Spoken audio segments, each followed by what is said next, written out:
mana jawweetiin hojjedha. Osoo mana jawwee keessa fatanaa hedduu hojjedhu isaanuu damoosa kiyya ji'a 10 ijoollee kanatti argadheetan na bilookkanii biyya naa buusaa jedhee hanji'a 10 na bilookkanii maaloo Oromoo kiyya irraa naa fuudhaa. Yoo irraa naa fuudhuu baattani ani murteen kiyya biyyallee galee waan takka hin qabu. Du'a bichaadha. Of ajjeesuu bichaadha. Sababaan of ajjeefuullee sababa ijoollee kana lamaaniti. Dadhabbii koo waggaama tokko jechuudha. Ji'a 10 jechuun waggaa tokko jechuudha. Ji'a 10 kan isheen dhabdee jechuudha. Dallaaltonni ijoollettiin tun irraa fudhattee jechuudha. Ashamaa akkam jirtu hordoftoota kabajamtoota chaanala kootii kan biyya keessaa kan biyya alaa bakka jirtanitti nageenyi waaqayyo isin haa baay'atu akkam jirtu. Nagaa kootii galata waaqayyo isinillee baga nagaa taatan baga jiraatan isin jecha. Egaa hordoftoota kiyya kaa warroonni mana kanaaf haaraa taatan subscribe gochuun maamila keenya ta'aa.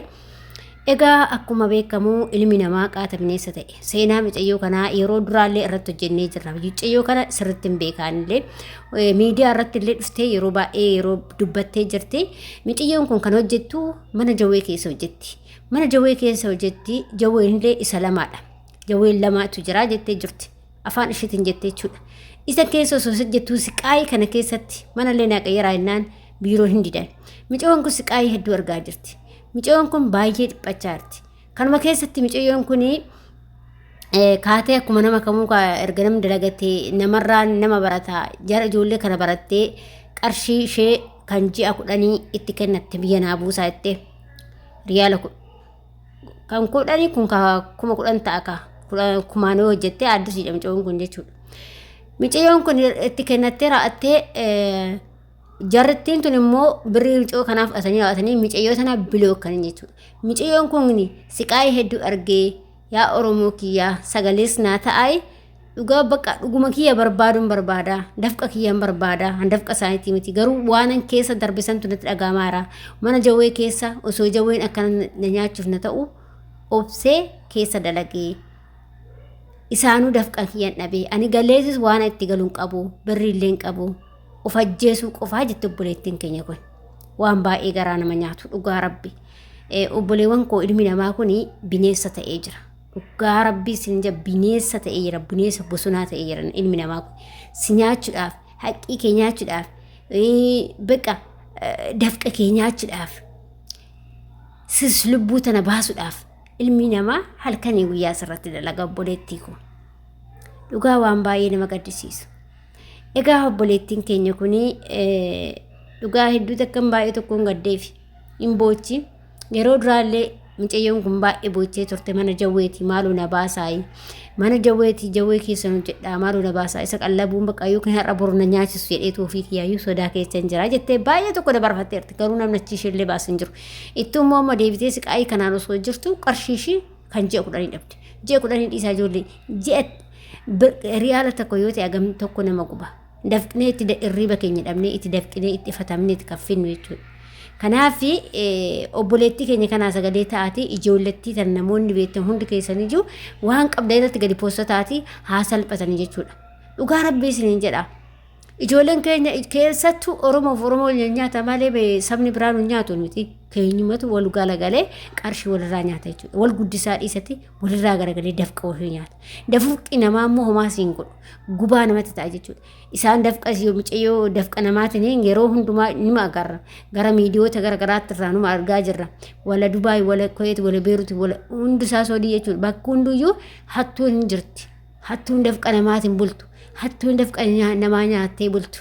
Yaa obboleettii yaa obboleessa kee kan ammaati biyya ormaa jiraattee minkee fi jala teechanii qarshii namaa nyaattani dafqa namaa nyaattani boruu keessaniif maal yaaddaniiti garuu har'a garuu isinitti mi'aa dafqa namaa hin nyaattani boruu keessanii moo maal qopheeffattan galaa maal qopheeffattanii deemuudhaaf moo garuma keessan qofa guuttattaniiti moo addunyaa isa mana kee isa jireenya boruu sanii maal qopheeffattan.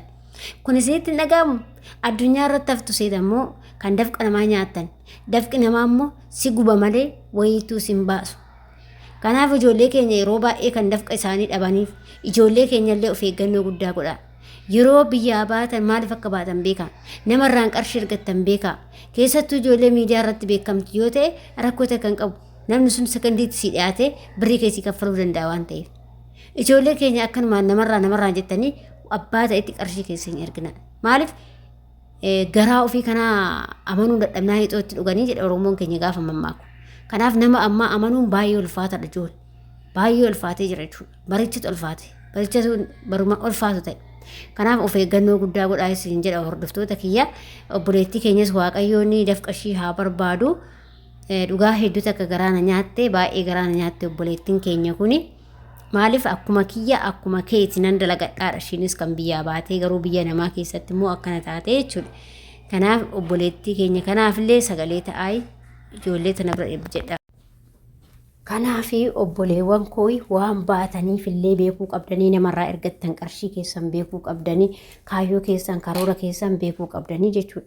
Oluma jettanii birrii keessan bakka hin taanetti erginaa nama hin taanetti erginaa amma siqaayii meeqa argaarti micayyoon kun jechuudha birrii waggaa tokkooti jechuudha ji'a 10 jechuun wagguma tokko wanta hin qatin jiru kan jechuun jechuudha kan dhabuu jechuun immoo hedduu nama aarsa.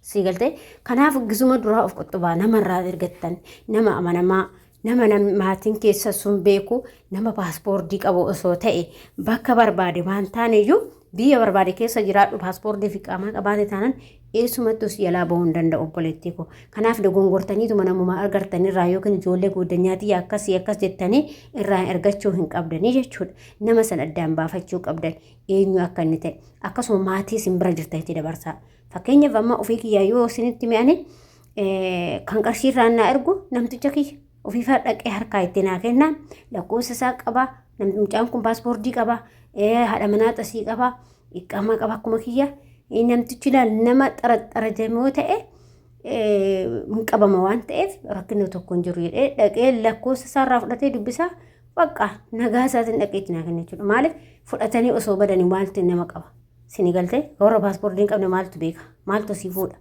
nama paaspoortii qabu taanan immoo bakka barbaadetti qabama. Koompitara keessatti qabama jechuudha sekondiitti qabama bahuu hin danda'u jechuudha kanaaf akkasuma miidiyaa irratti illee nama beekamu taanaan bakkatti qaba oromoon jechuudha kanaaf daraa keessan yeroo qarshii keessan ergattan namarraa ergattan beekaa obboleettii kiyyaa sillee dafqatee waaqayyo birraa si haafuu dhugaa hedduu takkan gaddi rabbi baay'ee na gaddisiise dhugaa rabbi jechuudha na lubbuu teetti irratti si faradin duruma wanti bade waaqayyoon harka diinaa keessaa si haafuu qarshii keetis humna keetis dafqa keetis garuu immoo obboleettii koo lubbuu keetti irratti faradin lubbuun kee suni ati garuu waggaa tokko birrii waggaa tokko yoo jettee argatta garuu immoo lubbuu ta'e jechuudha deebisuu hin dandeettu biiliyoon deebisuu hin danda'u waan ta'eef lubbuu ta'e irrattis du'a faradinaa wanti bade haa badu ani yeroo hundumaayyuu kanan sinii dhaamu waan bade tokkotti waan dura bade tokkotti lubbuu ta'e ni faradinaa ishee maaliif lubbuun takka baatu hin argamtu jechuudha. Nagaa ta'a fayyaa ta'a viidiyoo biraa walitti deebitti.